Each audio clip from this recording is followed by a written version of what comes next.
नमस्ते गणपतये त्वमेव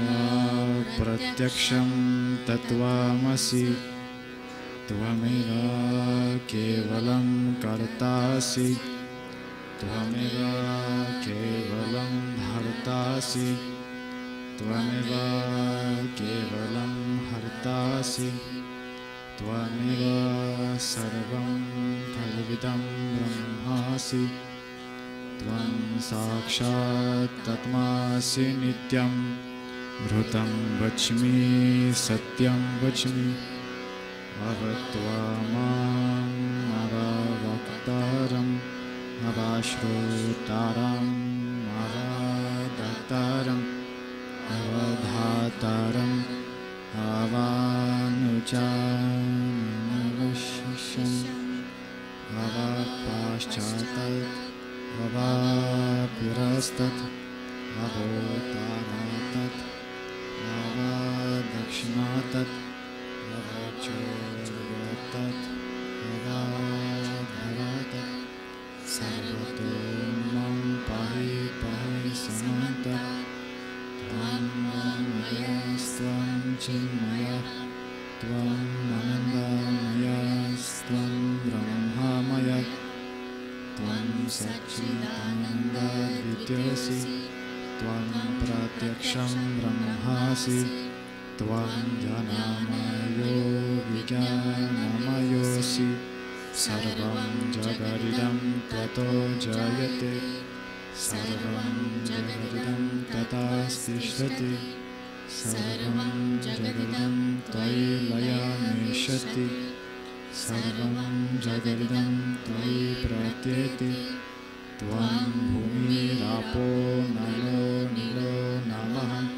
त्वं चत्वारिवक्पदानि त्वं गुणत्रयातीतः त्वं देहत्रयातीतः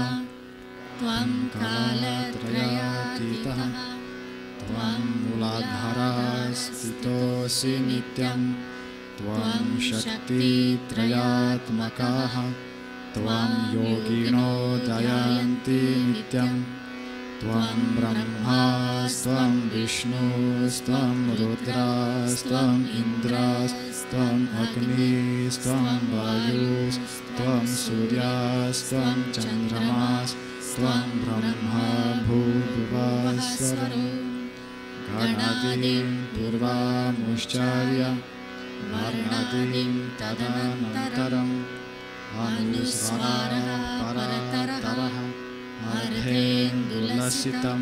तारेणारूढम् एतत्तवामनुस्वरूपं भकारपूर्वारूपम् आकारो मध्यमरूपम् अनुस्वाराश्चन्त्यारूपम्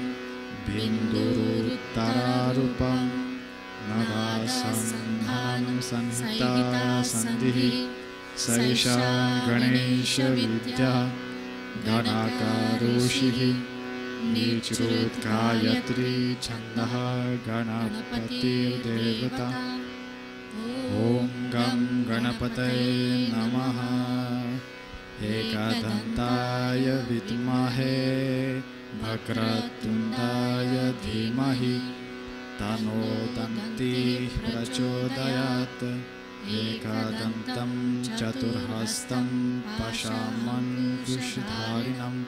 रदां च वारधं हस्तये बिभ्रणामुशकध्वजं